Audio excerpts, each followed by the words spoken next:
ഹരിയാനയിലെ വിജയം ആഘോഷമാക്കുകയാണ് ബി.ജെ.പി.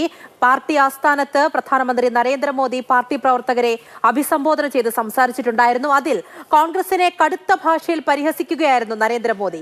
ഇന്ത്യയിലെ പല സംസ്ഥാനങ്ങളിലും ജനങ്ങൾ കോൺഗ്രസിന് നോ എൻട്രി ബോർഡ് വെച്ചിരിക്കുകയാണെന്ന് പ്രധാനമന്ത്രി. 100 വർഷം അധികാരം കിട്ടിയാലും കോൺഗ്രസ് ദളിതരെയോ ആദിവാസിയോ പിന്നാക്ക വിഭാഗത്തിൽപ്പെട്ടവരെയോ പ്രധാനമന്ത്രിയാക്കില്ല എന്നും നരേന്ദ്രമോദിയുടെ പരിഹാസം.